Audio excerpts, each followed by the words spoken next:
And then they'll rig the debates against you. So, I mean, again, if Donald Trump were any other candidate, I would say it's over.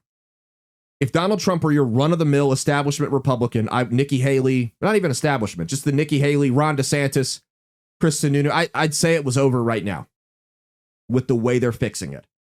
But the thing with Donald Trump is he is such an unorthodox candidate that for whatever reason performs better when his back is up against the wall. It's like a raccoon getting stuck in a garage. He is not coming out of that garage. He's going to fight tooth and nail, right? Underdog Trump in 2016 beat Hillary because he was motivated. Trump was the favorite in 2020. Now he's the dog again. Everything's going against him. Also, you want to know when his poll numbers... So, play this video from CNN real quick. This is a good segue. CNN's pretending to freak out here about poll numbers. Go ahead and play some of it. Look, these Sunbelt battleground states, frankly, for the Joe Biden campaign, these numbers are an absolute disaster. The smallest lead is in Arizona for Donald Trump. He's up 6. Look at this, 9 in Georgia, 13 in Nevada. My goodness gracious, my God. That is a huge lead. No Democrat has lost that state since John Kerry lost it back in 2004. How about these Great Lake battleground states? This is something that the Joe Biden campaign can work with. Look, Pennsylvania, Donald Trump up 3, but that's well within the margin of error. Wisconsin, Donald Trump up 1, well within the margin of error. And actually, a Joe Biden lead well within the margin of error, up a point here. This they can work with the Joe Biden campaign. This, the Donald Trump campaign, absolutely loves, and it looks like a lot of the other polling on the Sunbelt battlegrounds. When you're looking into the numbers, why do you think Biden is doing better in the Great Lakes and Trump is doing so much better in the Sunbelt? Yeah, the Trump coalition is changing. That's basically what's cooking here. This is at least one of the big reasons why. So this is among likely voters in all these battleground states we just spoke about. Back in 2020, 84% of the Trump campaigns, the Trump coalition was white. Look where it is now. It's 78%.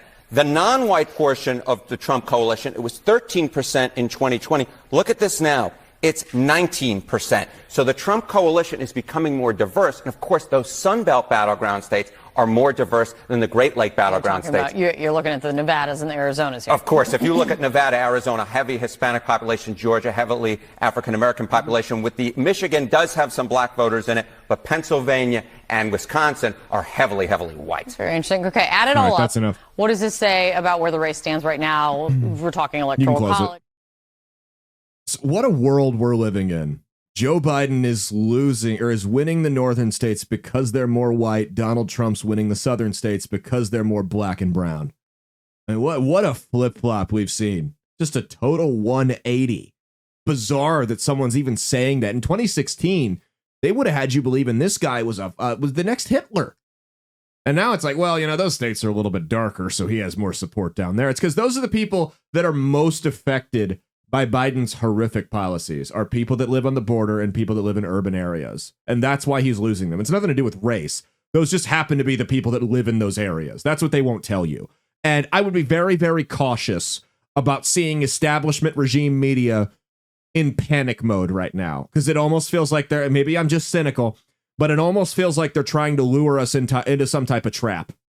I have warned people. We have got 6 months, 5.5 months till November.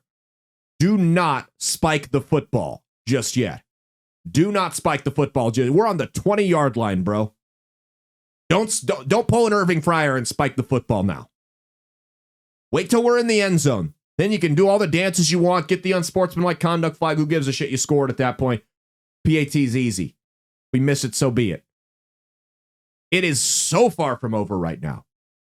And when they push those polls out, Trump's not going to win Nevada by 13 points. He might win it. He won't win it by 13. Spoiler alert. When they push those polls out, though, the goal, those outlier polls that normally they would just ignore, the goal with those polls is to get you complacent. Say, oh, it's in the bag. I live in Nevada. He's up by 13. I don't even need to show up to vote. That's what it's about. It's about getting you lazy and thinking you don't need to go out and do anything. That it's over. It's in the bag. It's up by 13 in a swing state. It's good as done. It couldn't be further from the truth. And here's what's funny. We've covered Trump's polls pretty extensively on this show over the last couple months. Do you want to know when Trump is polling the highest? Why don't you take a guess, Mia? When do you think Trump, over the last couple months, because he's seen peaks and valleys, when do you think he's been polling at his best? Any ideas? Like what month or? Like what's going on? I have no idea. So, again, when we talk about unorthodox candidates that typically this would destroy their campaign, when Donald Trump is in court and spending all of his time in the courtroom, he's polling at a higher rate than when he's allowed to be on the campaign trail and doing interviews. Now, I completely agree that this gag order is ridiculous. I completely agree with that. The gag order is absurd. No one else has to get one, but he does. The court case is clearly a witch hunt, but I think it's actually helping him. Because what have I said for months now? Donald Trump is running against a guy who's definitely got dementia, possibly fucks kids, including his own daughter, has the worst economy since Jimmy Carter, foreign policy is a complete disaster. China, Russia, and Iran and Palestine have made unprecedented moves all under him in his first term. The border's wide open. Economy's in shambles. Inflation is raging. The housing market is wrecked. Jobs are destroyed. There's people that are dying. Full-time jobs. There are people that are dying. Crime is up, despite, and we broke that down. Their numbers are lies. Crime is out of control. This should be the easiest candidate to beat. All he has to do is the one thing he's incapable of doing, which is shutting the fuck up if he wants to win. And again, I believe in divine intervention. There's a reason the good guys typically win. Like a gift from God, this judge said, hey, you got to shut up and you're going to spend a ton of time in court, unable to campaign, unable to go out and do talk shows. So this is a blessing in disguise. You can go look it up. When the gag orders go into place and he has to shut up and be careful about what he says, and being careful for him means just not talking because he can't control what comes out of his mouth, his poll numbers go up about 5%. When they turn him loose, his poll numbers drop back down, and they're either tied or Biden's winning. So this is actually a blessing in disguise. I know it's a witch hunt. I completely agree. But let's hope they keep it up for a while. And it's also the average guy can see through the bullshit and say this is clearly a witch hunt. Hush money to a porn star? You're trying to take this guy down? You have no case? What are we doing here? Clearly a witch hunt. But I think this might actually work out in the long run.